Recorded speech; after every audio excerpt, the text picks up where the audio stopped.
እየተማርን ያለነውና ከነገረ ድነት ተነስተን መዳን ብቻ ሳይሆን ይሄ በክርስቶስ ኢየሱስ የዘላለም ሕይወት ማግኘት ብቻ ሳይሆን ይሄ ድነታችን ዕለታዊ በሆነው ሕይወታችን ላይ ኢምፓክት አለው ወይ?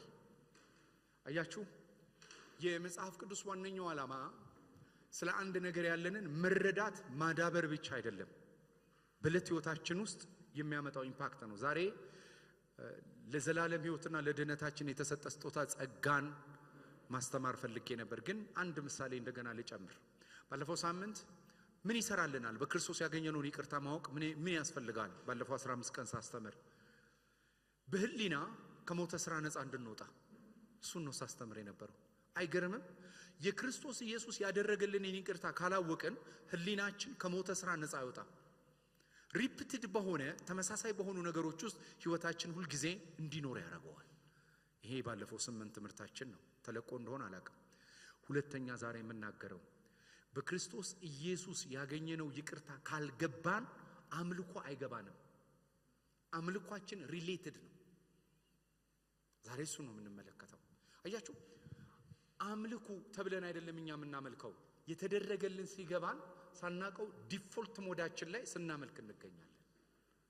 ክብር ለኢየሱስ ይሁን። አንድ ምሳሌ ልስጣችሁ ዛሬ ከሱ ጋር በተገናኘ። ይቅርታ ካልገባን የይቅርታ ሰዎች አንሆንም። ይቅርታ ካልገባን በህሊና ጠንካራ አንሆንም። ይቅርታ ካልገባን በክርስቶስ ያገኘነው ይቅርታ በደንብ ካልተብራራልን ያምልኮ ሰዎች አይደለንም። ወርሺፕ ከፎርጊቭነስ ጋር የተገናኘ ነው፣ ከኃጢአት ይቅርታ ጋር የተገናኘ ነው። መጽሐፍ ቅዱሳችን ጌታ ኢየሱስ ክርስቶስ በሉቃስ ወንጌል ላይ በሁለት ሰዎች መካከል የተደረገ ዳያሎግ አለና እሱን እንመልከት። እስቲ የሉቃስ ወንጌል ምዕራፍ 7ን እናውጣ። የሉቃስ ወንጌል ምዕራፍ 7 ላይ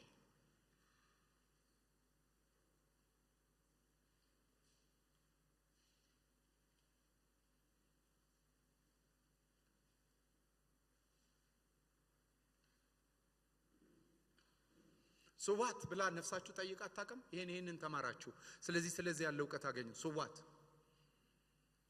ምንድነው ቤኔፊቱ? ማለት የቆምንበትን እንድንረዳ ብቻ አይደለም፣ ዴይሊ ላይፋችንን አፌክት ያደርጋል። የቀን ህይወታችንን የሚነካ ነው የእግዚአብሔር ቃል። ይሄ የሉቃስ ወንጌል ምዕራፍ 7 ቁጥር 36 እስከ 40 ያለው እቺ ሁላችንም የምናውቃት የኢየሱስ ክርስቶስን እግር ሽቶ የቀባች ሴት ናት። ለመቀባቷ ለአምልኳ ምክንያት የሆነው ምን እንደሆነ ክፍሉ ይነግረናል። ከፈሪሳውያንም አንድ ከእርሱ ጋር ይበላ ዘንድ ለመነው። በፈሪሳዊም ቤት ገብቶ በማዕድ ተቀመጠ። እነሆም በዚያች ከተማ ኃጢአተኛ የነበረች አንዲት ሴት ነበረች። በፈሪሳውም ቤት በማዕድ እንደተቀመጠ ባወቀች ጊዜ ሽቶ የሞላበትን የአልባስጥሮስ ብልቃጥ አመጣች። በስተኋላውም በእግሩ አጠገብ ቆመች። እያለቀሰችም በእንባዋ እግሩን ታርስ ጀመረ። በራስ ጠጉሯም ታስብሰው እግሩንም ትስመው ሽቶም ትቀባው ነበረች። የጠራው ፈሪሳዊ አይቶ ይህ ነቢይ ቢሆን ይህች የምትዳስሰው ሴት ማን እንደሆነች እንዴትስ እንደነበረች ባወቀ ነበር፣ ኃጢአተኛ ናትና ብሎ በልቡ አሰበ። ኢየሱስም መልሶ ስምዖን ሆይ የምነግርህ ነገር አለኝ አለው። እርሱም መምህር ሆይ ተናገር አለው። ለአንድ አበዳሪ 2 ተበዳሪዎች ነበሩት። በአንድ 500 ዲናር ለነበረበት በሁለተኛውም 50። የሚከፍሉትን ቢያጡ ለሁለቱም ተወላቸው። እንግዲህ ከነርሱ አብልጦ የሚወደው ማንኛውን ነው? ስምዖንም መልሶ ብዙ የተወለት ይመስለኛል፣ እርሱም በእውነት ፈረድ ካለው። ወደ ሴቲቷም ዞር ብሎ ስምዖንም እንዲህ አለው፣ ይችን ሴት ታያለህ? እኔ ወደ ቤት ገባሁ፣ ውሃስ እንኳን ለእግሬ አላቀረብክም። እርሷ ግን በእንባ እግሬን አራሰች፣ በጠጉሯ ማበሰች። አንተ አልሳምከኝም፣ እርሷ ግን ከገባው ጀምሮ እግሬን መሳም አላቋረጠችም። አንተ የራሴ ዘይት አልቀባህም፣ እርሷ ግን እግሬን ሽቶ ቀባች። ስለዚህ እልሃለሁ እጅግ ወዳለች፣ ብዙ ያለው ኃጢአት ተሰርዮላታል። ጥቂት ግን የሚሰረይለት ጥቂት ይወዳል። እርሱም ኃጢአትሽ ተሰርዮልሻል አላት። ከእርሱም ጋር በማዕድ ተቀምጠው የነበሩ በልባቸው ኃጢአትን እንኳን የሚያስተሰርይ ማን ነው ይሉ ጀመርም። ሴቲቷም እምነትሽ አድኖሻል፣ በሰላም ሂጂ፣ ኃጢአትሽ ምን ተብሏል? ተሰርዮአል። ስለዚህ ዛሬ እኔና እናንተ የተማርነው የኃጢአት ስርየት ትምህርት ነው። የኃጢአት ስርየት ትምህርት እችን ሴት ወደ ኢንካውንተር ወርሺፕ ውስጥ ይዟት ገብቷል። በዘመናችሁ በሙሉ የምታውቁት ዕውቀት ኢየሱስን ይበልጥ እንድትወዱት ካላረጋችሁ፣ የነበራችሁን ነገር ይበልጥ እንድትጨምሩ ካላደረጋችሁ ትምህርቱ ወይ አልገባንም ወይ ትምህርቱ በመረጃ መካከል ነው እኛ ጋር የመጣው። በዚህ ሴት ውስጥ የምናየው የይቅርታ ቶታል ፎርጊቭነስ እኛ እንዲሁም ቀምሰን ነው። የኃጢአት ይቅርታን እኛን አግኝተን ነው። እቺ ሴት ግን የኃጢአት ይቅርታ በጌታችን በኢየሱስ ክርስቶስ ሕይወት ልምምድ ውስጥ ስትገባ በሕይወቷ ላይ ያለውን ሪስፖንድ ትመለከታላችሁ። በአይሁድ ዘንድ ስምዖን የሚባለው ሰው የካህን ፈሪሳዊ ሰው ነው። ስምዖን ፈሪሳዊ ሰው ነው። በስምዖን ፈሪሳዊ ቤት ውስጥ አንድ ነገር ሲከናወን ታያላችሁ። በአይሁድ መካከል ኖብል የሆኑ ሰዎች፣ ታዋቂ የሆኑ ሰዎች ወደ ከተማቸው ሲገቡ ምሳ መጋበዝ የታወቀ ነው። አንዳንድ ታላላቅ የሆኑ ሰዎች ወደ አንድ ከተማ ላይ ሲገቡ በተለይ በከተማው ላይ ታላላቅ የተባሉ ሰዎች ወይ በፖለቲካ ወይ በኢኮኖሚ ብርቱ የሆኑ ሰዎች የመጣውን እንግዳ ቤታቸው ምሳ ይጋብዙታል። ልክ እንደዚሁ የተለመደ ነው። ፈርስት ሴንቸሪ ቸርች ላይ በጣም ሀብታም የሆነ ባለጠጋ የሆነ ሰው እንደሚጋብዘው ሁሉ ይህ ፈሪሳዊ ሰው የሃይማኖት ሰው መምህር የሆነውን ኢየሱስ ወደ ቤቱ ጋበዘው ይላል። ለምሳን የተጋበዘው ኢየሱስ ወደ ቤት እንደገባ እንመለከታለን። ከዛ በኋላ በአንድ እንግዳ ቤታችሁ ሲመጣ ሶስት ነገር ይደረግለታል። አንደኛ ለእግሩ የሚሆን ውሃ ይቀርባል። ሁለተኛ የሰላምታ መሳም፣ በሰላምታ ይስሙታል እንኳን ደህና መጣ ብለው። ከዛ በኋላ ራስን በዘይት መቀባት የተለመደ ነው። እነዚህ ሶስቱ እንግዳ ቤት ውስጥ ሲመጣ ይደረጋል። ጌታ ኢየሱስ ክርስቶስ ወደዚህ ቤት ሲመጣ ግን ሶስቱም አልተደረገለትም። ለምን እንዳልተደረገለት በኋላ ነግራችኋለሁ። ምክንያቱም ጌታ ኢየሱስ ክርስቶስ ወደዚህ ቤት በሚመጣበት ሰዓት ላይ በጣም ከሚገርማችሁ ነገር አንዲት ሴት ጌታ ኢየሱስ ክርስቶስ ጋር ኢንካውንተር የነበራት በከተማይቷ ላይ በእርግጥ የተብራራ ነገር የለውም። በኃጢአት ውስጥ ኖር የነበረች ኃጢአተኛ ሴት ይላታል። አንዳንድ ክፍል ላይ አመንዝራ ሴት ይላታል። ብቻ እንዲህ ያለች ሴት ከክርስቶስ ጋር ኢንካውንተር አግኝቷታል። በሆነ በኩል ጌታ ኢየሱስ ክርስቶስ ከምትሰራው ኃጢአት ቀንበር የፈታት ሴት ናት።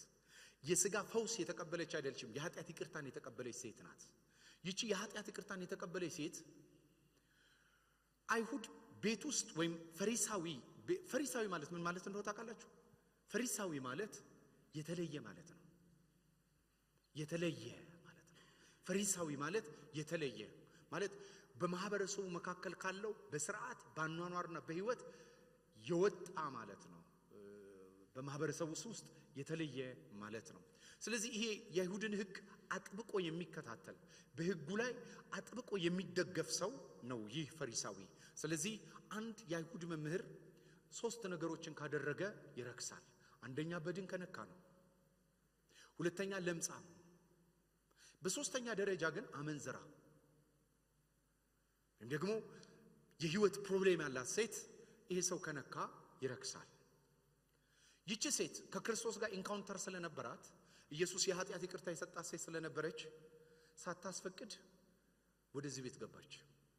አንዱ ታረክሰኛለች የሚል ነው። አንደኛው ግን የኃጢአት ቀንበር የሚፈታ ነው። ገባች ወደ ውስጥ። በአይሁድ ባህል ይሄ የተከለከለ ነው። ሰው የገባው የኃጢአት ይቅርታ ሲገባው በተከለከሉ ደጆች ወይም በቀዘቀዘ መልኩ ለእግዚአብሔር ምላሽ አይሰጣም። የቀዘቀዘ ህይወት ሁሉ ጊዜ የተደረገለትን ያለማወቅ ህይወት ውጤት ነው። ሰው የተደረገለትን ካወቀ ሰውን ማዕከል ያደረገ ወይም ውጫዊ የሆነ ነገር ማዕከል ያደረገ አይደለም። በተነካበት ልክ አምልኮ ይለወጣል። ለዚህ ነው መጽሐፍ ቅዱስ ሲናገር የአዲስ ኪዳን አምልኮ በዚህና በዛ አይደለም። በሌላ አማርኛ በውጭ ስርዓት አይደለም፣ በመንፈስና በእውነት ነው።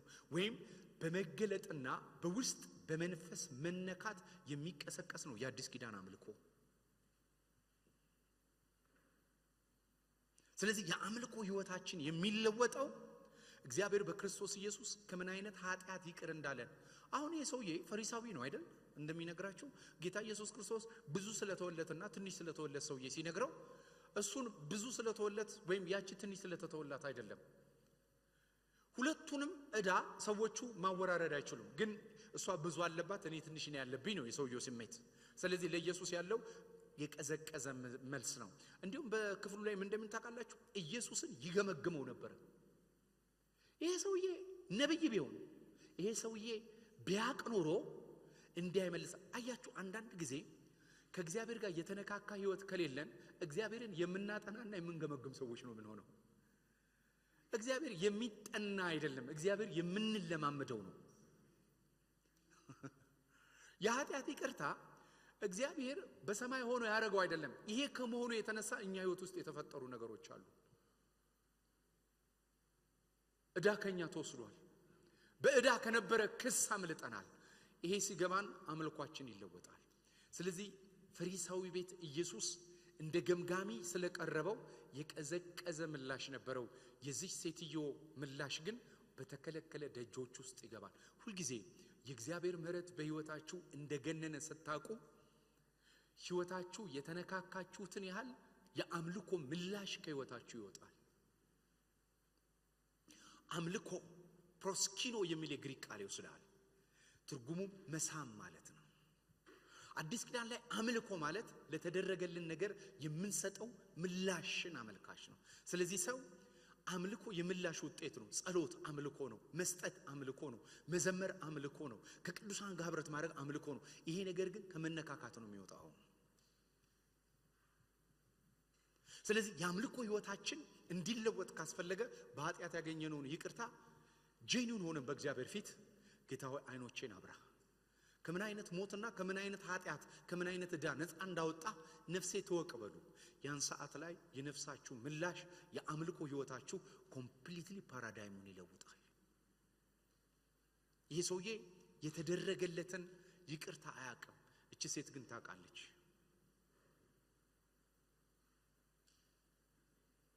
ባይ ዘ ዌይ በህይወታችን ዘመን ሁሉ ዋሽተን ባናቅ እዚህ ምድር ላይ ሰው ይሰራዋል ብለን የምናስበውን ኃጢአት ባንሰራም በአዳም በኩል ኃጢአተኛ የተደረግንበትን ነገር ግን ለማስወገድ ብቁ አይደለንም።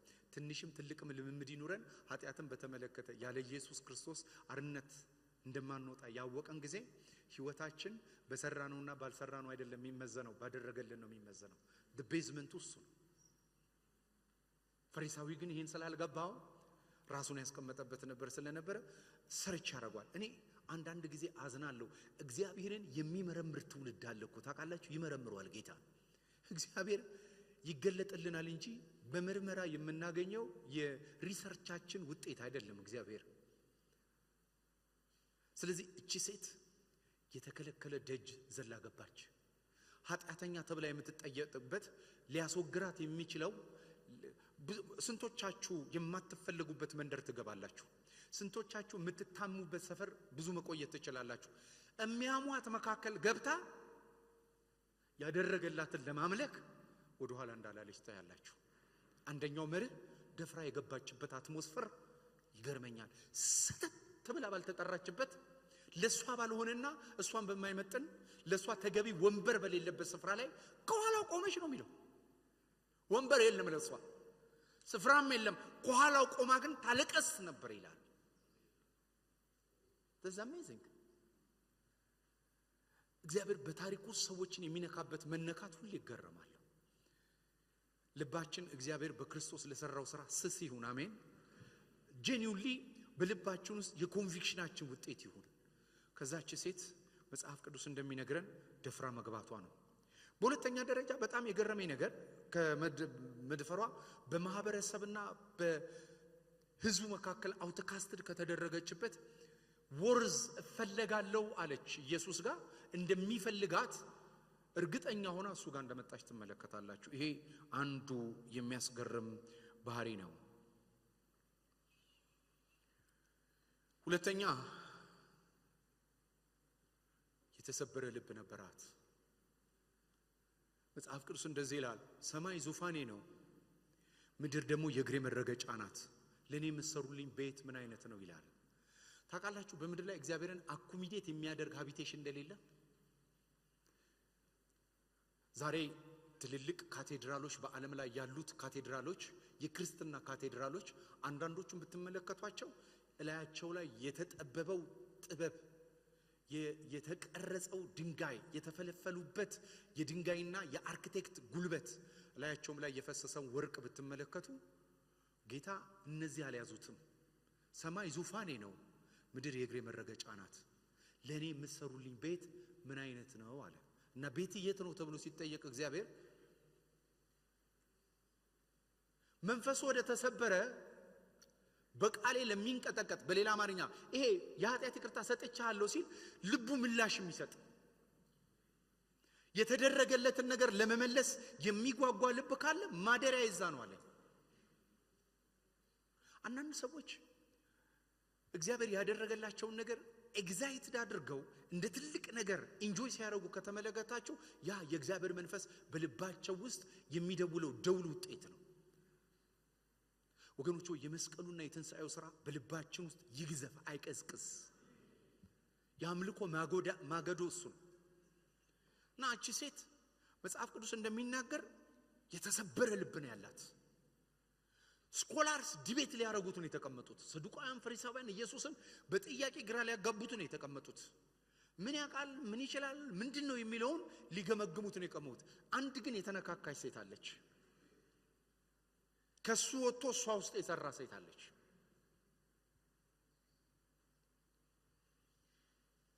በጣም የሚገርመኝ ቃል ይሄ ነው 37 ላይ በኋላው በእግሩ አጠገብ ቆማ እያለቀሰች ይላል። ሬፈረንስ እኮ ነው የሚያሳየው። ከፊቱም ከጎኑም አይደለም የቆመችው፣ ከኋላው ቆመች። ከኋላውም በእግሩ አጠገብ ቆማ እያለቀሰች በእንባ እግሩን ታርስ ጀመር ይላል።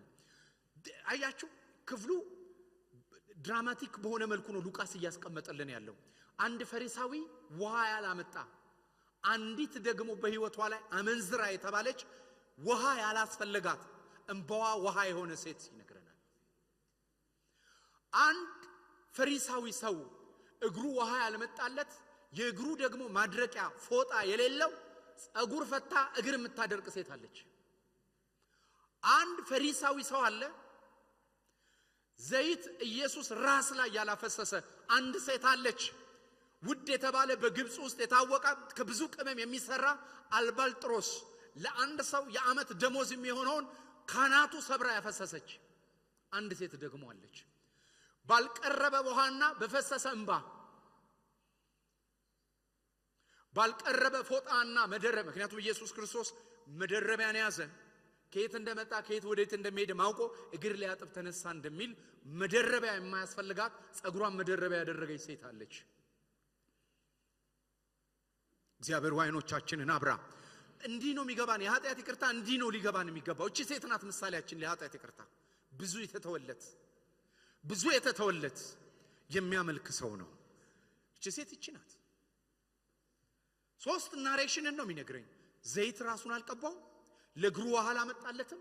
በሶስተኛስ ደረጃ ለእግሩ ውሃ አላመጣም፣ ዘይት አልቀባም፣ አልሳመውም። እሷ ግን ምን ታደርግ ነበር ይላል? ከገባች ጀምራ እግሩን ትስም ነበር።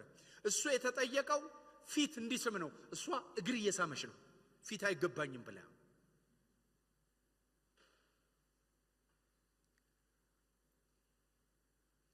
እነዚህ ሁለት ሰዎች በአናሎጂ ነው ስለ ፎርጊቭነስ ያስተማረን። የኃጢአት ይቅርታ ገባን የምንለው ስናብራራው አይደለም፣ በዚህ መልኩ ሲነካን ነው። the ultimate intention of knowledge informed መሆን አይደለም፣ transformed መሆን ነው።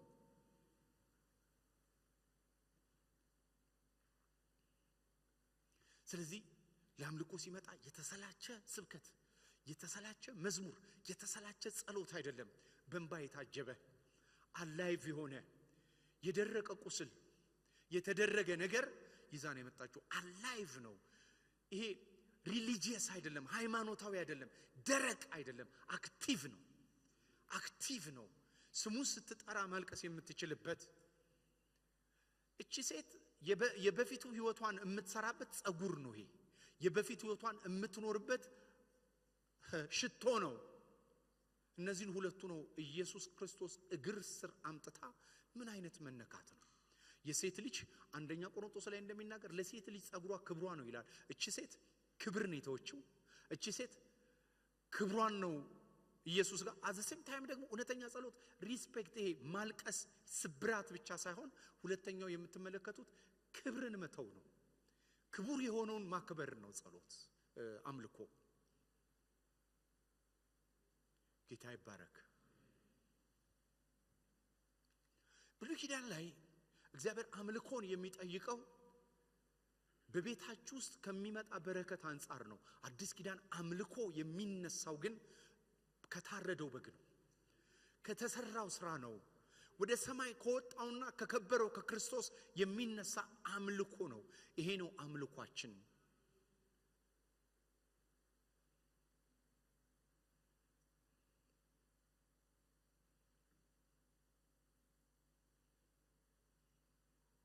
ስለዚህ የወለቀ ጭንብል አታዩ? የሃይማኖት ልብስ የለም፣ መደረቢያ የለም።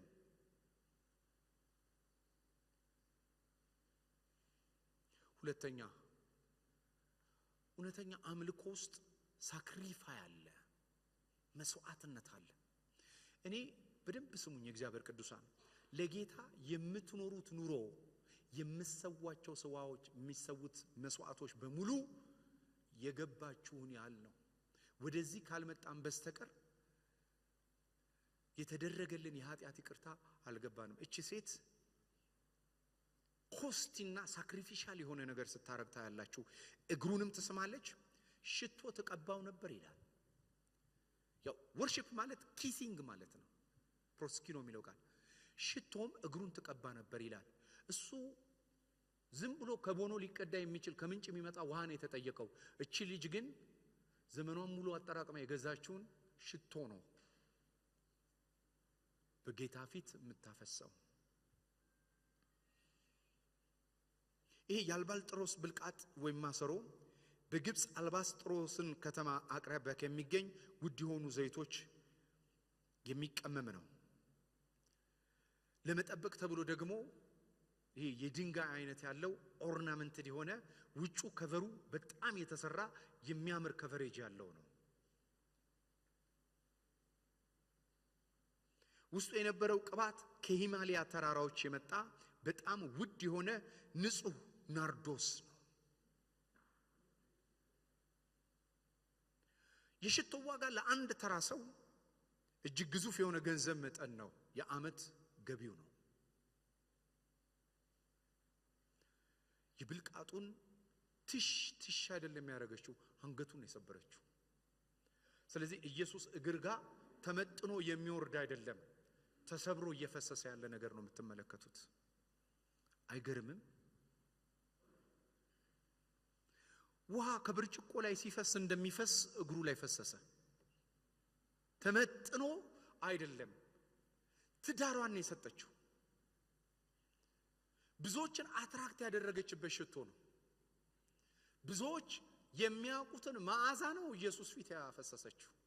በቃ ኑሮና ትዳሯን ሳክሪፋይ ያደረገችው የፓስት ላይፏን ላትመለስ የኋለኛው ህይወቷን ክብር የምትለውን ነገር በሙሉ ኢየሱስ ጋር ፈሰሰችው። መሰጠታችን የሚወሰነው ክርስቶስ የሰራልንና ያደረገልንን በማወቅ ውስጥ ያለ ብርሃን ነው። ብርሃን የሌለውን ሰው የፈለገበት ገፉት እውርን ሲመራ ነው የሚሆነው።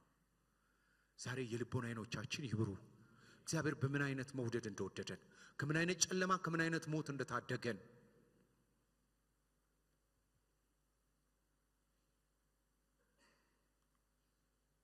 ስም ከባድ ነገር ነው። ልትለውጠው የማትችል በገባችበት አብሮ የሚገባ ስም ነበር፣ መታወቂያ ነበራት። ይህንን ነው ኢየሱስ የለወጠው። ይህንን ነው ኢየሱስ ክርስቶስ ይህን ምዕራፍ ነው የዘጋው። ስለዚህ ሽቶ ይሄን ያህል አምጭልኝ፣ ይሄን ያህል አስገብልኝ አይደለም ያላት። እንደዛች ሴት ትዳሯን ሰጠች እንደተባለው መሰጠት ሁልጊዜ የብርሃን ውጤት ነው። ወገኖች ሆይ እግዚአብሔር አይኖቻችንን ካልከፈተ የመሰጠት ህይወት አይኖረንም።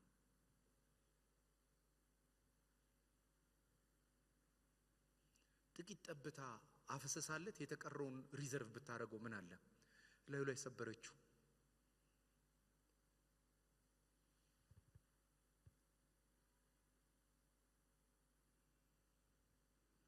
ለዚች አይነት ሴት ህይወቷ ነው ሽቶ።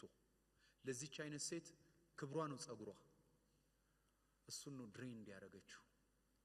ፎርጊቭነስ የኃጢአት ይቅርታ እግዚአብሔር ከምን አይነት ሞትና ከምን አይነት ጨለማ እንዳዳነን ሲገባን አይኖቻችን እንደዚህ ይከፈታሉ። የህይወት ስሬታችንና የኑሮ አምልኳችንን የኃጢአት ይቅርታ በዚህ መልኩ ይሄ የኃጢአት ይቅርታ እንዲደረግልን የተደረገ አይደለም፣ ስለተደረገልን የሚወጣ ህይወት ነው። ምላሽ ያለው ህይወት ነው። አምልኮ የምላሽ ህይወት ነው። ሪስፖንድ የሚደረግ የምላሽ ህይወት ነው።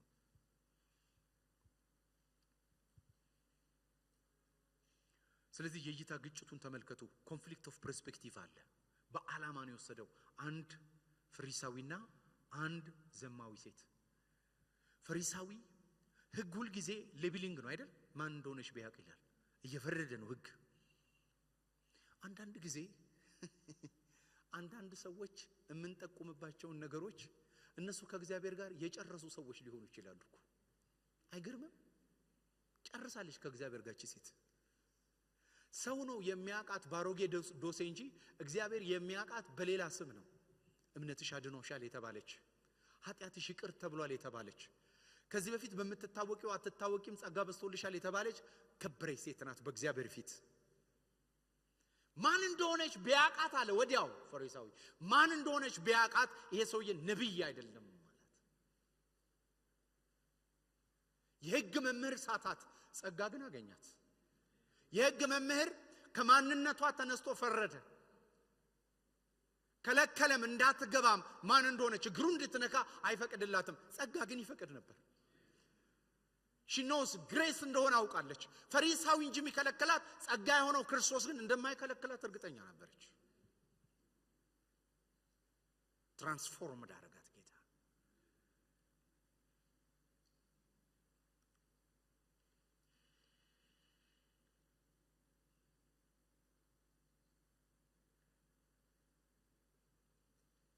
ታማኝነት በሕግ ውስጥ በሕግ ይለካል። ለሕጉ ባለን ታማኝነት ይለካል። ክርስትና ውስጥ ታማኝነት የሚለካው በመስዋዕት ነው። የተደረገልንን በማወቅ የምንኖረው የሕይወት ሥርዓት ገላጭ እንደሆነ ታያላችሁ። እዚህ ቤት ውስጥ በሕግ በኩል ኢየሱስ መስተንግዶ አላገኘም። ገና የሚመረመር ነብይ ነው። ገና የሚጣራ መምህር ነው። በዚህ ሴት ሕይወት ውስጥ ግን ምን እንደሚያስተምር ምን እንደሚያረጋ አታውቅም። ከሱ የወጣ ግን የሷን ታሪክ ለውጧል። ምን እንደሚያምን አታውቅም።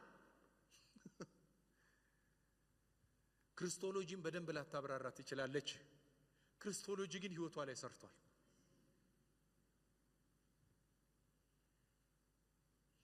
ለዚህ ነው 39 ላይ ስምዖንም በልቡ ይህ ነቢይ ቢሆን ይህች የምትዳሰሰው ሴት ማን እንደሆነች ምን አይነት እንደሆነች ባወቀ ነበር፣ ኃጢአተኛ ናትና ይላል። አያችሁ፣ የመመርመር ስራ ነው ሕግን የሚሰራው።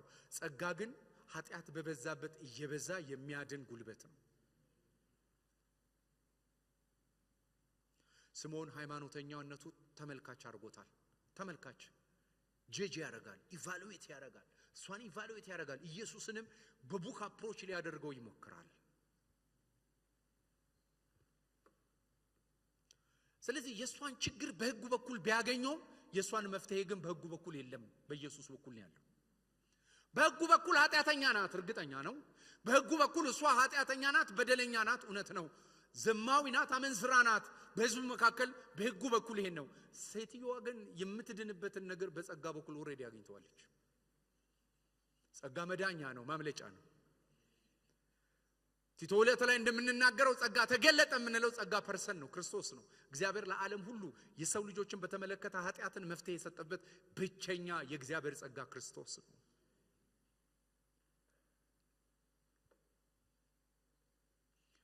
እሱ መዳሰሱን እንደ ኃጢአተኛ ነው የቆጠረው፣ በኃጢአተኛ መዳሰስ። ኢየሱስ ግን መዳሰሱን እንደ ፍቅር መግለጫ ነው የገለጠው።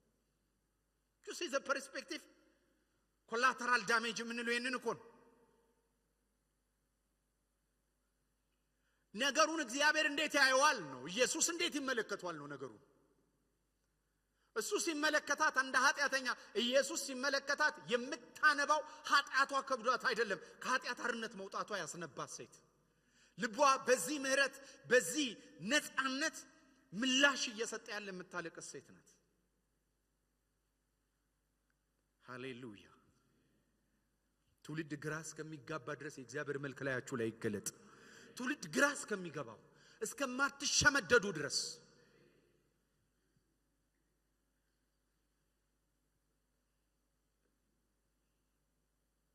ከዛ ኢየሱስ የሁለት ተበዳሪዎችን ምሳሌ መናገር ጀመረ።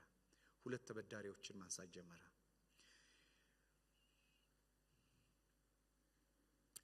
ለስምዖን የተሰወረው ሐሳብ ኢየሱስ የሰጠው ምላሽ ተመልከቱ። ለሁለቱ ተበዳሪ አጭር ምሳሌ በመናገር አንደኛው 5 ዲናር የሁለት ዓመት የአንድ ሰራተኛ ደሞዝ በግምት። ሁለተኛው ደግሞ 50 ዲናር የ2 ወር ገደማ ደሞዝ። የ2 ዓመትና የ2 ወር ደሞዝ ነው ያወዳደረው ኢየሱስ። የሚከፍሉት ባጡ ጊዜ አበዳሪ ለሁለቱም በነፃ ተወላቸው። አሁን ምን ያህል ዕዳ አለብህ አይደለም፣ አበዳሪው ትቶልሃል አልተወልህም ነው። ይቅርታ ይሄ ነው።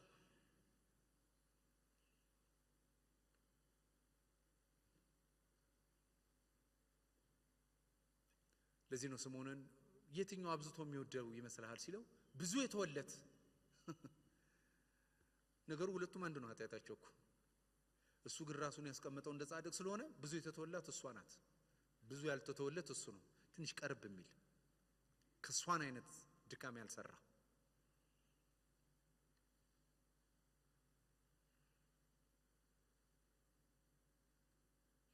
ስለዚህ ችግሩ ያለው ዕዳችን ላይ ያለ ግንዛቤ ነው ችግሩ። ምን ያህል ኃጢአተኛ እንደሆነን አለመገንዘብ ላይ ነው ያለው ችግሩ እንጂ ምን ያህል ይቅር ተባልክ አይደለም።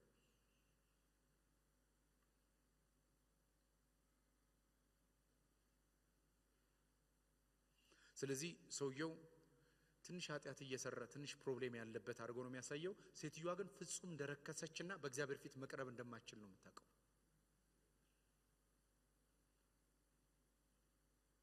ስለዚህ ከዚህ የወጣ ነው ፍጹም በእግዚአብሔር ፊት ልንቀርብበት የማንችል ስብዕና ነው የኃጢአት ይቅርታን እግዚአብሔር የሰጠን። ይሄን ስታቅ ምላሿም የዛን ያህል ነው።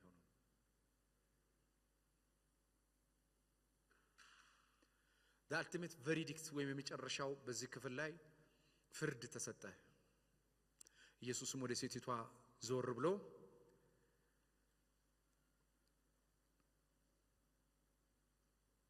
እንዲህ አለው፣ ወደ ቤት ገባው፣ ውሃ ለእግሬ አልሰጠኸኝም። እርሷ ግን በእንባ እግሮቼን አራሰች፣ በጠጉሯም አበሰች። አያችሁ ንጽጽሩ። ወደ ቤት ገባው፣ ውሃ ለእግሬ አልሰጠኸኝም። እርሷ ግን በእንባ እግሬን አራሰች፣ በጠጉሯም አበሰች። አንተ አልሳምከኝም። እርሷ ግን ከገባው ጀምሮ እግሬን ከመሳም አላቋረጠችም። አንተ ራሴ ዘይት አልቀባህም። እርሷ ግን እግሬን ሽቶ ቀባች። ከዛ በኋላ እንዲህ አለ፣ እምነትሽ አድኖሻል፣ በሰላም ሂጂ አላት። የሚገርማችሁ ከዚህ በኋላ የተሰበረው ብልቃጥ፣ ይሄ የተሰበረው ብልቃጥ ቤቱን ሞላው። በሌላ ክፍል ላይ ይሄንን የተሰበረ ብልቃጥ ባየ ጊዜ ማን ነው የሚለው መጽሐፍ ቅዱስ? ዘይቱ በመፍሰሱ ቅር ያለው ሰው ነበር። ማን ነው? ይሁዳ። ስንት ዲናር ተሽጦ ለድሆች ይሆን ነበር አለው አይደል? ኢየሱስ የመለሰለት እንደዚህ አለ፣ እንባ የፈሰሰው እግሬ ላይ አይደለም፣ ሰማይ ለዘመናት መታሰቢያ ብሎ ይሄን እንባ ይጽፋል አላት። ይሄ መጽሐፍ በተወራበት የዚህ ሴት ታሪክ ይነሳል። ያንዳንዶቻችን አምልኮ ትውልድ የሚሻገር አምልኮ ይሁን።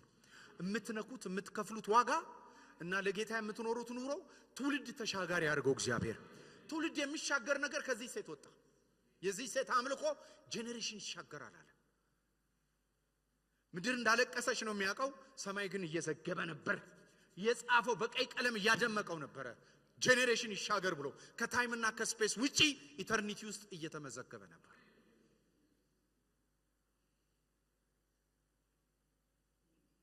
ሌላው የሚገርመኝ ነገር እኛ ኢየሱስን እንደምንሸተው ነው አብረነው ስንጠጋጋ የምናውቀው አይደል? ኢየሱስ እቺን ሴት እንደሸተተስ ከዛ ቤት ከወጣ በኋላ እኮ ኢየሱስ ክርስቶስ የአልባልጥሮስ ነው የሚሸተው፣ የጸጉሯን ነው የሚሸተው። ፈቀደ፣ ሽታዋ እንዲጣበቅበት ፈቀደ። በዚህ እውነተኛ አምልኮ የተጋባበትን ከሷ የሚመጣውን ሽታ ተቀበለው ኢየሱስ። ስለዚህ በሄደበት ስፍራ በሙሉ እሷን ይሸታል። አምልኮ ዲፕ ነው። ሪስፖንድ የምናደርግበት የብርሃን መጠን ከእግዚአብሔር ጋር የምንኖርበትን የህይወት ስርዓት ይወስናል። ለመመለስ ጊዜ የነበራቸው ሰዎች ነበሩ። በኩር ያሉትን ነገር ሰውተው የወጡ ሰዎች ነበሩ። እነዚህ ሰዎች የተነኩትን ያህል የኖሩ ሰዎች ናቸው።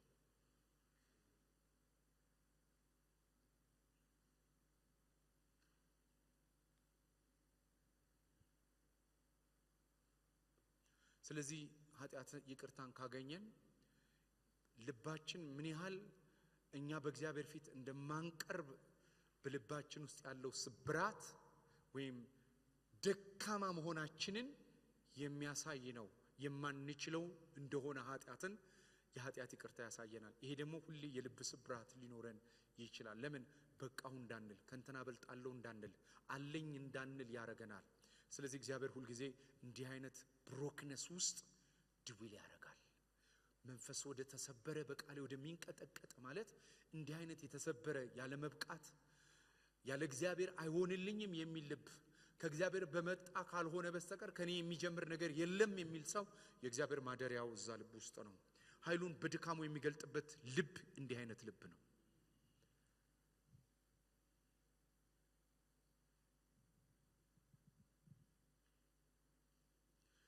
እኔ ልንገራችሁ መንፈሳዊ ዓለም ላይ ለውጥ ለማምጣት ከፈለጋችሁ ከኤቢሊቲ ከችሎታ ወደ ስብራት መምጣት አለብን።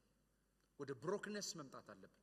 ስብራት ማለት የምንፈልገውን በማጣት ወይ በበሽታና በጉስቁልና አይደለም። ያለ እግዚአብሔር ደካማ እንደሆነን ማወቅ ነው ትልቁ ስብራት።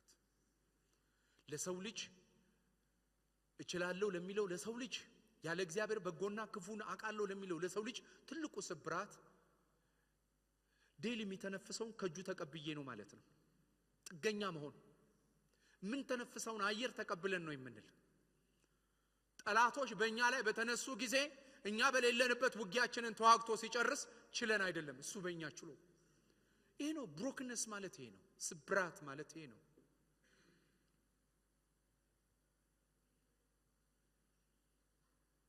ልክ በማሰሮው ውስጥ ያለው ውብ መዓዛ እንዲወጣ አልባልጥሮሱ ብሮክን እንደተደረገ እንደተሰበረ ከስብራት ከራስ ችሎታ አንዳንድ ጊዜ አካዴሚካል አቺቭመንት ሊሆን ይችላል። አንዳንድ ጊዜ ረጅም የአገልግሎት ዘመን ውስጥ ያለን አቺቭመንት ሊሆን ይችላል። እነዚህ በሙሉ ምንም እንደማይጠቅሙ አንድ ኬላ ላይ እግዚአብሔር ያስተምረናል።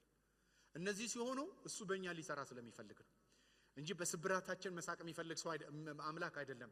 በሸክላ ዕቃ ውስጥ የከበረ መዝገብ አስቀምጧልና ሸክላ መሆናችንን ካላወቅን ብሮክነሶች መሰንጠቆች ይሄንን ካልነገሩን የመዝገቡ ኃይል በእኛ ሊገለጥ አይችልም። የእግዚአብሔር ኃይል የሚገለጠው በእኛ ድካም ልክ ነው። አይገርማችሁም? ትዝ ኦፖዚት በብርታታችን ውስጥ አይደለም የእግዚአብሔር ኃይል ያለው ባለመቻልና በድካማችን። ምክንያቱም ኢየሱስ የሰራቸው ስራዎች በሙሉ ከኛ አንፃር ሲመለከቱ አለመቻላችንን ነው የሚነግሩን። የመጀመሪያ ግሬስ የሚነግረን ጸጋ የሚነግረን አንደኛ አትችልም ነው። አርፈ ተቀመጥ በረፍት ውስጥ ነው የሚል። ስትራይቭ አታርግ፣ አትችልም፣ ተቀብለ ጀምር ነው። የሰው ልጅ ደግሞ በውድቀት አማካይነት ተቀብሎ መጀመር አይችልም። በማዋጣት ነው የሚያስበው፣ በመምራት ነው፣ እግዚአብሔርን በማገዝ ነው የሚያምነው። እግዚአብሔር አልታገዝም፣ አትመራኝም፣ አርፈ ተቀመጥ እኔ ባንተ ሰራለሁ። ብዙ ነገር ከጆቻችሁ ሉስ ስታደርጉ ሲወጡ አደንግጡ፣ ከናንተ እንጂ ከሱ እጅ አልወጣም። አሜን። ስለዚህ ጠንካራ የሆነው ውጫዊ ይሄ አልደፍር ያለው ቬስላችንን ብሮክን ያደርገዋል። አንዳንድ ጊዜ በአምልኮ በአገልግሎት በተለያየ ነገሮች እኛ ስንደምቅ እግዚአብሔር ያለኛ እንደሚሰራ ይነግረንና በእጁ ላይ ከተቀመጠን በኋላ የክብር ዕቃ ያደርገናል። ሌላ ከስብራቱ ቀጥሎ የምትመለከቱት እንባ ነው አይደለ? ለቅሶ የግንኙነት ኮኔክትድ የተደረገችበትን መስመር የሚነግረን የእንባ ህይወቷ ነው። እቺ ሴት ውስጥ ያለ እንባ። ስምዖን ውሃ አልሰጠም፣ በዓላማ ግን ኢየሱስ እንባውን ተናግሯል። ዛሬ እኛ እንድንረዳው የፈለገው እሱን ስለሆነ በእንባዋ እግሩን አበሰች።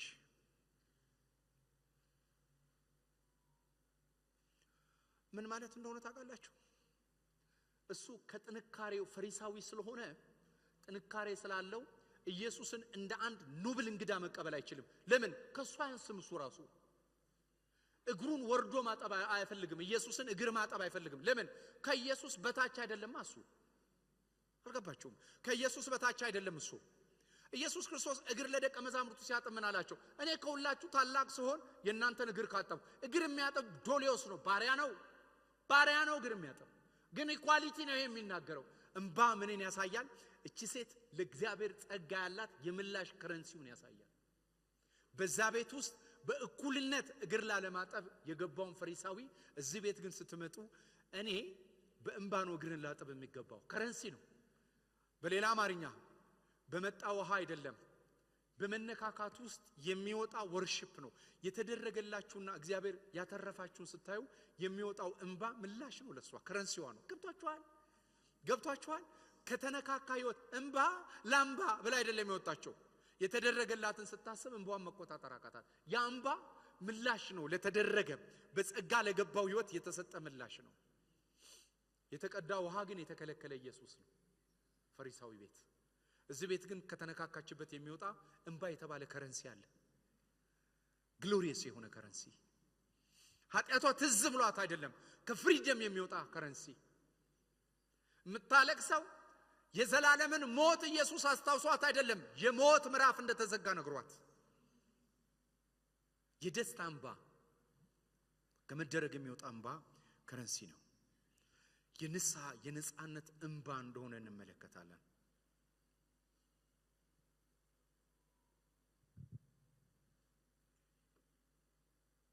ስለዚህ እውነተኛ አምልኮ የሚጀምረው የኢየሱስ ክርስቶስን ታላቅነትና የመንፈሳዊ ድህነታችንን ጥግ በማወቅ ነው የሚጀምረው። ያ ነው የስብራታችን ምንጭ።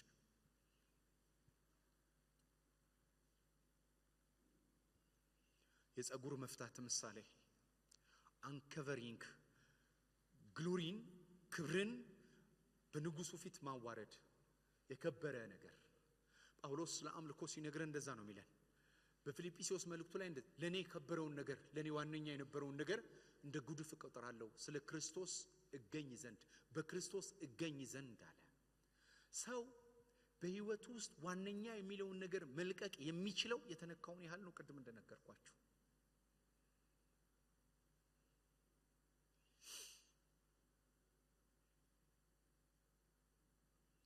ይሄ ጸጉር አናት የታበሰበት አይደለም፣ እግር የተወለወለበት ሞልወያ ነው። የኢየሱስ እግር የተወለወለበት ምን አይነት ሃምብልነስ ነው! ምን አይነት ትህትና ነው! እግዚአብሔር በህይወታችሁ ያደረገላችሁን ስታውቁ ትህትና ከሰላምታ አይደለም የሚጀምረው።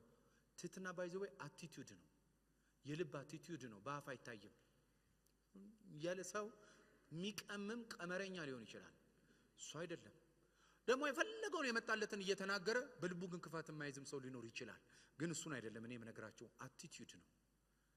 ይሄ ያለ እግዚአብሔር ካለ መብቃት የሚወጣ እግዚአብሔር ብቻ ምንጭ አድርጎ ከመመልከት የሚወጣ ነው። ይሄ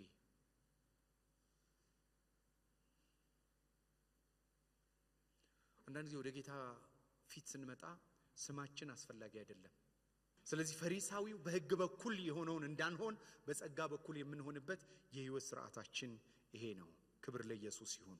ስለዚህ ሃይማኖተኝነት ሁሉ ጊዜ ራስን በመመርመር ላይ ተመሰረተ ሳይሆን ሌሎችን በመመርመር ላይ ነው። ልባችንን እንመርምር እንዳይፈረድብን፣ ከዓለም ጋር እንዳይፈረድብን ራሳችንን እንመርምር ነው። ጸጋ ራስን መርምር ነው። በእምነት ሆነ ከሆነ ራስን መርምር ነው። ሕግ ግን ራሱን መርምሮ አያውቅም። የራስ መመርመሪያ የለውም። ሁሉ ጊዜ ኢንዶስኮፒ ሰው ላይ እያጠለቀ ነው የሚመረምረው ሕግ። ሴትዮዋንና ኢየሱስን ሲመረምር ሰው ሴትዮዋና ኢየሱስ ግን ሌላ ያምልኮ መንፈስ ውስጥ ነበሩ። ይሄ መርመራ ነው። ቆሞ እየመረመረ ፖሊሱ። ጸጋ ግን ልብን ያድሳል፣ ግንኙነትን ያድሳል፣ ትራንስፎርምድ ያደርጋል።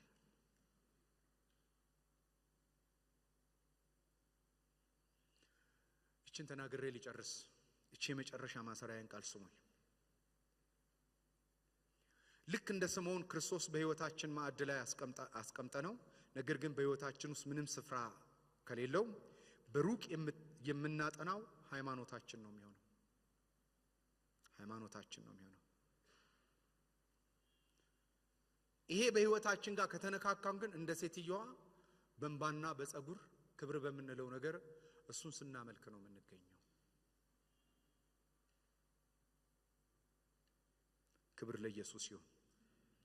እግዚአብሔር በዚህ ህይወት ይባርከን።